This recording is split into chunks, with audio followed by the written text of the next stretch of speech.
এই গল্পটা যারা মনোযোগ সহকারে শুনবেন তারা এটার সাথে অনেক বেশি রিলেটেড হয়ে যাবেন এবং চিন্তা করবেন যে আসলে আমরা যেমনটা বাইরে থেকে মানুষদের দেখি, ভিতরে মানুষ এমনটা হয় না।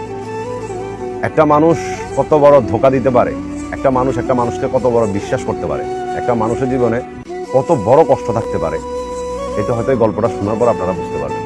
অনেক ছোটবেলা থেকে ওই ছেলেটাকে উনি চিনত এবং ওই ছেলেটা ছিল ওনার ছোট বোনের বন্ধু।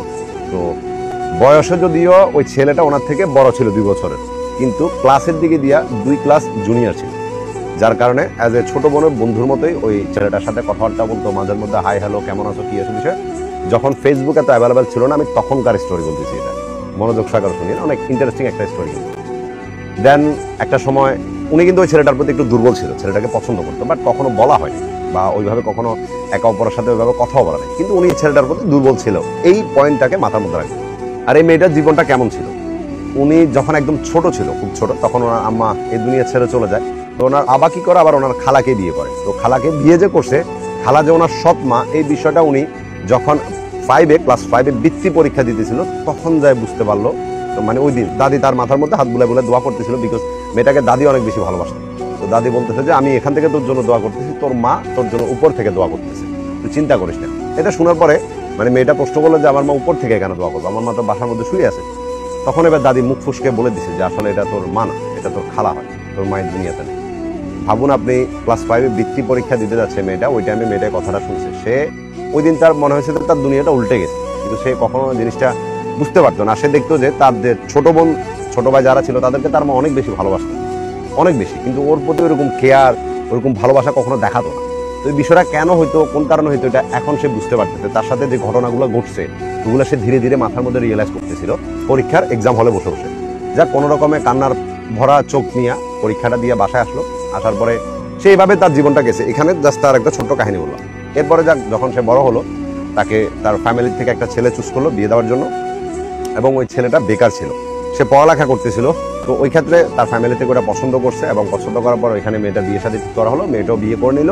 তার বিয়েতে 85 ভরি গোল্ড দিছে তার বাবা। তার বাবা একজন গার্মেন্টস বিজনেসম্যান বলতে পারেন, অনেক রিচেস্ট কিডও সে। ওই ক্ষেত্রে যাক বিয়ে শাদী হলো। তো বিয়ে শাদীর ক্ষেত্রে উনি অনেক নর্ম ভদ্র ছিল, আমার সাথে কথা বলতেছে, আমি তখনও বুঝতে পারলাম। মানে অনেক ঠান্ডা মেজাজি মানুষ আছে না, যে ঝগড়া করতেছে, ওইটাও সে ছোট গলা, মানে আওয়াজ বড় না, ওই টাইপের। তো তার হাজবেন্ডের দিক থেকে না ওই সুখটা সে কখনো পায়নি, কোনোদিনও সে ওই সুখটা পায় না। হাজবেন্ড তাকে কখনো বুঝতেই পারতো না, প্রতিনিয়ত প্রতিটা মানে দিন তাকে লাঞ্ছিত অপমান এগুলাই করতেছিল। কোনোদিন সে হাজবেন্ডের থেকে একটু সম্মান পায় না। দেখা গেছে তার হাজবেন্ড তো বেকার ছিল, তো বিজনেস করবে বলতেছিল। তো মেয়েটা কি করলো, তার যে 85 ভরি গোল্ড ছিল, ওই গোল্ডের থেকে সে জাস্ট 5 থেকে 6 ভরি গোল্ড নিজের মধ্যে রেখে বাকি সমস্ত গোল্ড তার হাজবেন্ডকে দিয়ে দিছে।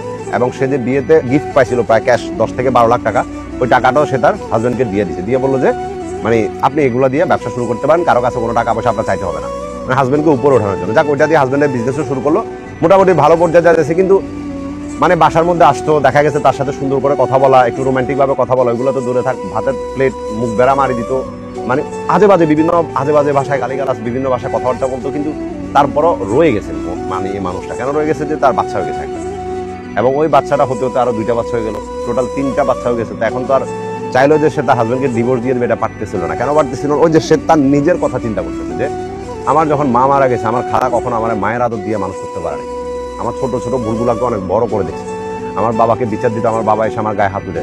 তো আমি ওই জিনিসটা কখন আমার সন্তানদের সাথে হতে দিব না। হয়তো আমি ওনারা ছেড়ে দিয়ে চলে গেলে, হ্যাঁ, আমি একটা ভালো জায়গায় বিয়ে করতে পারবো, অনেক কিছু আমার হবে, কিন্তু আমার এই বাচ্চাগুলো একটা সৎমা পাবে, যেখানে আমি যে কষ্টগুলো করছি আমার সন্তানরাও সে কষ্টগুলো করবে, এটা চিন্তা করে সে থেকে গেছে। এর মধ্যে তার হাজবেন্ডের আরেকটা ঘটনা, তার হাজবেন্ড তার ছোট বোনের সাথে মানে একদম অবৈধ সম্পর্কতে ধরা পর্যন্ত পড়ছে। মানে নিজের হাজবেন্ড তার ছোট বোনের সাথে এমন কুকর্ম কাজ করতেছিল, এখানে ধরা পর্যন্ত পড়ছে। বাট তারপরও সে কিছু বলে নাই, কিছু বলতে পারে নাই, ওইরকম কোনো বিচারও সে আর পায়নি। তো সে কি করতেছিল, যে ছোট বোনের যে বন্ধুটা ছিল, সে বন্ধুর সাথে মাঝের মধ্যে টুকটাক কথাবার্তা বলতো। সে বন্ধুটারও বিয়ে হয়ে গেছে, সেও প্রেম করে একজনকে বিয়ের সাথে করে নিছে। যাক, এভাবেই তাদের জীবন চলতেছিল। ধীরে ধীরে তাদের বাচ্চারা বড় হতে লাগলো। বাচ্চারা প্রথম বড় বাচ্চা যেটা, সেটাকে পাঠিয়ে দিল বিদেশে। এরপর ছোট বাচ্চা যেটা, সেও বিদেশে চলে গেল। একটা ছেলে একটা মেয়ে বিদেশ চলে গেছে। এখন ছোট একটা বাচ্চা আছে, এটাকে নিয়ে কোনো রকম তার দিনকাল যাচ্ছিল। এটাকে স্কুলে নিয়ে যাওয়া, স্কুলে আসা, স্কুলে নিয়ে যাওয়া, এগুলো নিয়ে চলতেছিল সে।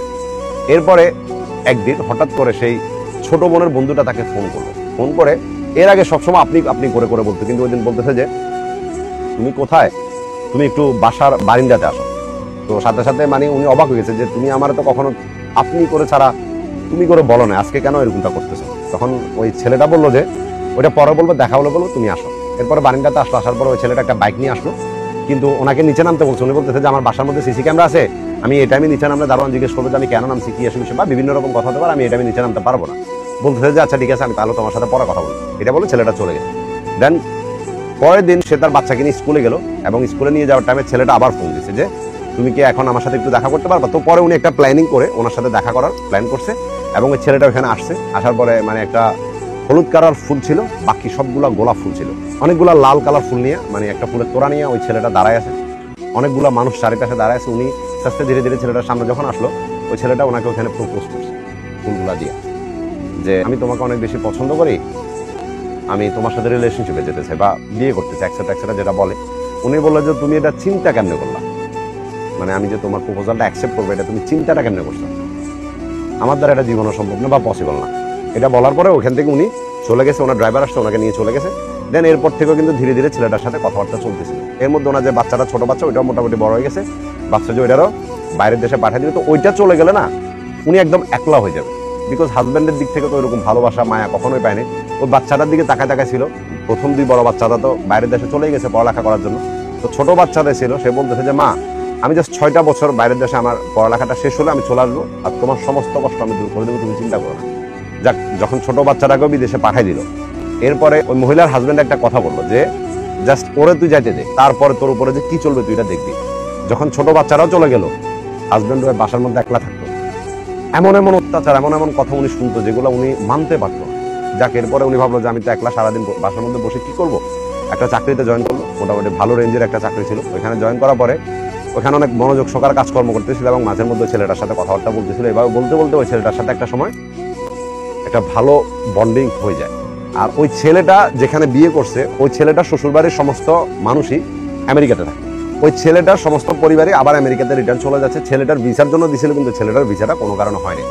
এরপরে যাক, মাঝের মধ্যে দেখা সাক্ষাৎ হতো, দুজন মিলে কফি খাইতো, লাঞ্চ করতো। এর মধ্যে একদিন ছেলেটাও আমেরিকাতে চলে গেছে। এখন উনি একদম মানে বাংলাদেশে একদম পুরো একলা পড়ে আছে। হাজবেন্ড থাকলেও হাজবেন্ডের সাথে ওইরকম আর বন্ডিংটা তো নাই। একটা সময় উনি ডিসাইড করলো যে ওনার হাজবেন্ডকে ডিভোর্স দিয়ে দেবে, এবং যেমন চিন্তা করছে তেমনটাই কাজ করছে। হাজবেন্ডকে ডিভোর্স দিয়ে দিচ্ছে, নিজের চাকরি নিয়ে একলা একটা বাসা নিয়ে থাকা শুরু করছে। আর ওই ছেলেটা আমেরিকা থেকে ওনার সাথে কথাবার্তা বলতো, মানে ভালো যাচ্ছিল দিনকাল, যেমনটাই যাচ্ছে। তো ওই ছেলেটার সাথে মোটামুটি রিলেশনশিপ হয়ে গেছে এতদিন পর্যন্ত। এরপরে ছেলেটা বাংলাদেশে আসলো, ওনার সাথে দেখা সাক্ষাৎ করলো, দুজন মিলে একসাথে লাঞ্চ করতো। এরপর আবার যে যার বাড়িতে চলে যেত। ছেলেটা 1 মাসের ছুটিতে আসছিল, আসার পর আবার চলে গেছে। আবার কিছুদিন পরে বলতেছে যে আমি আসবো, আমি এখানে থাকতে পারতেছি না। ছেলেটা বললো যে তুমি থাকতে না পারলো, এখন তুমি থাকো, পরে আসি বার। এভাবে কিছুদিন বলার পরে ছেলেটা আবার দেশে আসলো। আসার পর ওনার সাথে দেখা সাক্ষাৎ হয়েছে, এবং ওই ছেলেটা ডিরেক্ট ওনাকে বলছে যে আমি তোমাকে বিয়ে করবো। ঠিক আছে, এখন ওই মহিলাটাও রাজি হয়ে গেছে, বিয়ে শাদী করবে। যাক, বলতেছে যে তোমার আমেরিকা যে ওয়াইফ আছে সে যদি জানতে পারে কি হবে। বলতেছে যে ও জানবে না, ওর সমস্যা নেই, ও ওর মতো এখানে থাকবে, তুমি তোমার মতো এখানে থাকবে। আমি 6 মাস আমেরিকাতে থাকবো, 6 মাস আমি বাংলাদেশে থাকবো। তো এই মহিলাটা এটা মানার পিছনে রিজন আপনারা জিজ্ঞেস করতে পারেন যে পুরুষটার অলরেডি একটা ওয়াইফ আছে, সে এটাতে কেন রাজি হবে। আসলে ওই ছেলেটার প্রতি ওনার একদম ছোটবেলা থেকে একটা দুর্বলতা কাজ করতো। ছোটবেলা থেকে ওই ছেলেটার উনি পছন্দ করতো, ভালোবাসতো, কিন্তু কখনো বলতে পারে না, যেহেতু ছোট বোনের বন্ধু ছিল, এই কারণে বলতে পারে না, জুনিয়র ছিল। তো যাক, উনি চিন্তা করেছে যে বিয়ে শাদী করবে। যাক, এরপরে যে দুজন একসাথে মেলামেশা করা, একসাথে থাকা, সবকিছু শুরু হয়ে গেছে। বিয়ে শাদীর ডেট টেট সবকিছু ফিক্সড হলো। যেদিন ওনারা বিয়ে করবে ঠিক এর আগের দিন ওই ছেলেটার যে বোন ছিল, বোনে বললো যে তোমরা এখানে কোথায় থাকবা, তোমরা নিজের একটা বাসা দেখো। এরপরে দুজন মিলে বাসা টাসা দেখবে, এগুলো শুরু করলো। এর মধ্যে কিন্তু এই মহিলার থেকে এই ছেলেটা মানে পুরুষটা অলরেডি 35 লাখ টাকা ক্যাশ নিয়ে নিছে। বিভিন্ন কাজের বাহানায়, বিভিন্ন দেখাদেখির বাহানায় 35 লাখ টাকা ক্যাশ নিয়ে নিছে। ওনার বাবা ওনার নামে যে জমি টমি রেখে গেছিল, এর মধ্যে কিন্তু ওনার বাবা এই দুনিয়া ছেড়ে চলে গেছে। তো ওনার বাবা ওনাকে জমি দিয়ে গেছিল। ওই 2টা জমির মধ্যে একটা জমি বিক্রি করলে উনি প্রায় 450 কোটি টাকা বিক্রি করতে পারবে। আপনারা এখান থেকে ইমাজিন করেন যে আমি কোন মানুষের স্টোরি আপনাদেরকে শুনে দিচ্ছি। যাক, এরপরে যায়, এতটুকু তো সুন্দর ছিল, বিয়ে শাদী হবে, দুজন মিলে একসাথে টাইম স্পেন্ড করতেছে। এর মধ্যে উনি প্রেগনেন্ট হয়ে গেছে, বিয়ে কিন্তু এখনো করে না, প্রেগনেন্ট হয়ে গেছে। প্রেগনেন্ট হওয়ার যে নিউজটা উনি ছেলেটাকে দিল যে দেখো আমি তো এমনি আমার ফিল হতেছে যে আমি কনসেপ্ট করছি। এটা শোনার পর ছেলেটা বললো যে তুমি কিভাবে বুঝতেছো। বলতেছে আমার কাছে ফিল হয়েছে। তো ছেলেটা বললো যে সমস্যা কি, আমরা তো কালকে বিয়ে করতেছি, তো প্রবলেম নাই, এটা নিয়ে এত টেনশন করার কোনো কিছু নাই। এরপর ওনারা দুজন একসাথে বাসা দেখতে গেল। ধরেন ওই ছেলেটা ওনার থেকে 10 হাত দূরে ছিল পুরুষটা, আর উনি 10 হাত সামনে। হঠাৎ করে ওই ছেলেটা একটা কল আসতে বলছে। কলটা আসছে বলেই ছেলেটা একটা গলির মধ্যে গেল, এরপর ওইখান থেকে উদাও। এর আগে কি হয়েছিল, ওই যে ছেলেটার বোনের বাসায় গেছিল, বোনের বাসাতে ওনার প্রায় 40 ভরি গোল্ড উনি বোনের কাছে রেখে আসছে। উনি এগুলোর সাথে নিয়ে আসতে চাইছিল, কিন্তু বোন বলতেছে যে তুমি এগুলা নিয়ে এখন দিন দুনিয়া তো ভালো না, এতগুলো গোল্ড একসাথে নিয়ে বাইরে কেন যাবা, তুমি এখানে রেখে যাও, পরে আসলে নিয়ে যাই। তো উনি বিশ্বাস করে ছেলেটার বোনের বাসায় গুলো রেখে আসছে। দেন কিছুক্ষণ পরে ছেলেটা ওইখান থেকে গায়েব। তাকে কল দিচ্ছে, কল ধরতেছে না, যতবার ডাকতেছে মানে উনি শুনতেছে না। কিছুক্ষণ পরে ফোন বন্ধ হয়ে গেছে, ওনার গায়ে দিয়ে ঘাম বার হয়ে গেছে। উনি দেখতেছে কি হয়েছে আমার সাথে, এগুলো উনি বুঝতে পারতেছে না যে মানে কোন সিচুয়েশনে যাচ্ছে। সাথে সাথে ছেলেটার বোনকে কল দিল, বোনও কল ধরতেছে না। এবার বোনের বাসায় যখন গেছে, বোনের বাসায় তালা মারা, বোন বাসার মধ্যে নাই। তখন দারোয়ানকে জিজ্ঞেস করছে যে ও কোথায়, বলতেছে উনি তো বাসা ছেড়ে চলে গেছে। বলতেছে কোথায় গেছে, বলতেছে ওনার নিজের বাসা গেছে। তো উনি তো আবার নিজের বাসা চিনত, বোনের নিজের বাসা চিনত, ওইখানে গেছে। গিয়ে দেখতেছে ওইখানেও নাই, ওইখান থেকে চলে গেছে। কোথায় গেছে ওই দারোয়ানও আর কেউ জানা না, বলতেছে যে আমরা জানি না। এরপর উনি সাথে সাথে থানায় গেল। থানায় যাওয়ার পরে মানে থানা থেকেই ওনার একটা জিডি করছে, সম্পূর্ণ বিষয়টা নিয়ে জিডি করছে। তখন পুলিশ বললো যে আপনি কোন ধরনের বোকামি করলেন, 40 ভরি গোল্ড আপনি একটা মহিলার কাছে রেখে চলে আসলেন, 35 লাখ টাকা আপনি একটা ছেলেকে দিয়ে দিলেন, কেমনে দিলেন? বলতেছে যে স্যার আমরা কালকে বিয়ে করতেছি, আর ওরে আমি আজকে না, আজ থেকে আরো 20 বছর আগে থেকে চিনি, ওরা আমি অবিশ্বাস কেমনে করবো? এরপরে যাই, ওই ছেলেটার একটা বন্ধু ওই মানুষটাকে কল দিচ্ছে, মেয়েটাকে যে ফোন দিয়ে বলতেছে যে আমি আপনাকে কিভাবে কোন মুখে ফোন দেবো আমি জানি না, কারণ আপনি তো বুঝতেছেন না আপনার সাথে কি করা হইতেছে। ও জাস্ট আপনার টাকা পয়সা নিয়ে এখান থেকে উদাও হওয়ার প্ল্যান ছিল, আপনাকে ধোকা দেওয়াটা তার প্ল্যান ছিল, আপনাকে বিয়ে করা দ্বারা এগুলো তার প্ল্যানিং ছিল না। আপনি যে কনসেপ্ট করছেন, আপনি যে প্রেগনেন্ট হয়েছেন, এইটাও তার প্ল্যানে ছিল না, এটা হয়ে গেছে। এখন সে আজকে রাতে আমেরিকাতে ব্যাক করতেছে, হয়তো আপনি জানেন না, আপনাকে বিয়ে সে করতে আসে না। এটা শোনার পরে উনি বললো যে তুমি এই কথাটা আমার আগে কেন বলো না? বলতেছে যে আমি কোন মুখে বলবো, কারণ আমি যদি আপনাকে বলতে যে আপনি একটা মানুষকে এত বছর পর্যন্ত বিশ্বাস করেন, আমার কথাটা বিশ্বাস করতেন না, বাট আমি আপনারা এখন না বলে আর পারতেছি না। এরপরে উনি সাথে সাথে কি করলো, পুলিশের মাধ্যমে জিডি করে এয়ারপোর্টে ওনার পাসপোর্টের যে নাম্বারটা, পাসপোর্টের ছবি টবি দিয়ে ওনারা আটকানোর চেষ্টা করছে, কিন্তু এর আগে ওই প্লেনটা টেক অফ করে ফেলছে, প্লেনটা চলে গেছে, ওইখানে তো আর আটকাতে পারে না, আমেরিকাতে চলে গেছে। সেই বোনেরও আর কোনো খোঁজ খবর নাই, বোনকে আর খুঁজে পাইতেছিল না। এরপর ওই ছেলেটা তো আমেরিকাতে চলে গেল, আর বোনেরও কোনো খোঁজ খবর পায় নাই। তো প্রতারণার মামলা তো বাংলাদেশে দিছে, কিন্তু ওইটা বাংলাদেশে দিয়ে কোনো লাভ আর হয়নি। এরপর উনি কি করলো, ওনার যে আত্মীয় স্বজন ছিল অনেকজন তার মধ্যে আমেরিকাতে ছিল, ওইগুলার মাধ্যমে ওই ছেলেটার মানে যে ওইখানে যে শ্বশুর শাশুড়ির লোকরা আছে বা মানুষরা আছে, সবার নাম্বার টাম্বার কালেক্ট করে সবাইকে বিষয়টা জানালো, এবং আমেরিকাতেই তার পাসপোর্টের উপরে একটা প্রতারণার মামলা এবং আরো অনেকগুলো মামলা ঢুকেছে। তো খুব তাড়াতাড়ি উনি আমেরিকাতেই ধরা পড়ে ওইখানেই বাংলাদেশে তাকে পাঠিয়ে দেওয়া হবে, এরকম পরিস্থিতি এই মানুষটা করে দিছে। কারণ তার যে ক্ষমতাটা আছে, স্টোরিটা শুনলে আপনারা বুঝতে পারবেন। আমি জাস্ট অবাক হয়ে গেলাম। ওই ছেলেটা আমেরিকাতে গিয়ে ওনাকে কল করছে, কল করে বলতেছে যে আমার যেটা দরকার ছিল আমি ওটা পাইছি, আমার যেটা করার ছিল আমি এটা করছি, তোমাকে বিয়ে করা বা তোমার সাথে রিলেশনশিপে যাবো আমার কোনো প্ল্যান বা আমার ইচ্ছা ছিল না, ঠিক আছে? আমি আমার যে কাজে গেছি আমি কাজটা সারাইছি, আমি চলে আসছি।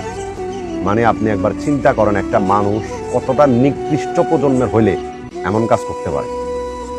একটা মানুষকে একটা মানুষ কত বছর, প্রায় 15 থেকে 20 বছর পর্যন্ত চিনে, সেই মানুষটাকে এত বড় একটা ধোকা দিয়ে দিচ্ছে। অথচ এই মানুষটা সবকিছু আমি জানি যে তার জীবনে সে কতটা স্ট্রাগল করছে, কতটা কষ্ট পাইছে, নিজের জীবনে কতটা একলা ছিল, আর ওই জিনিসটার ফায়দা কিভাবে উঠেছে একবার আপনি চিন্তা করেন, বুঝতেছেন? তো দুনিয়াটা আসলে এরপরে বিশ্বাস করার মতো দুনিয়াতে আর কোনো কিছু থাকে না। মানুষ মানুষকে যে বিশ্বাস করবে, এই জিনিসটা দিন দিন উঠে যাচ্ছে। তো এরপর উনি লাস্টে একটা কথা বললো যে ওনার যে বাচ্চারা এখন প্রেগনেন্ট আছে, উনি বাচ্চাটাকে দুনিয়াতে নিয়ে আসবে এবং তাকে তার বাবার পরিচয়, তার মার পরিচয় বড় করবে। এটা নিয়ে আমার কোনো বলার কিছু নেই, জাস্ট ওনার জন্য এতটুকু বলবো যে আসলে এই মানুষটার জীবন অনেক কষ্ট পাইছে। একটা প্রবাদ আছে যে নিজের ভালোবাসার মানুষটাকে যদি বৃদ্ধকালে একবার বিয়ে করতে পারি, এই শখটা প্রত্যেকটা প্রেমিকের থাকে। যারা একবার প্রিয় মানুষ কার আছে তারা জিনিসটা বুঝতে পারে। হয়তো উনি ওই জিনিসটার চক্করে পড়ে এমন একটা কাজ করতে গেছিল, কিন্তু তারপরও হয়নি।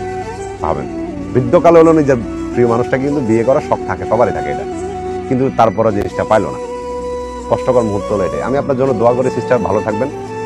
আপনার জীবন ইনশাল্লাহ আরো ভালো কিছু আসবে, আল্লাহ পাক দিবে। আল্লাহ পাক আমাদেরকে পরীক্ষা করে, আর যদি পরবর্তীতে কি হয়েছে না হয়েছে আমার আপডেটটা দিয়ে আমি আমার অডিয়েন্সকে স্টোরিটা শোনাবো। ভালো থাকবেন।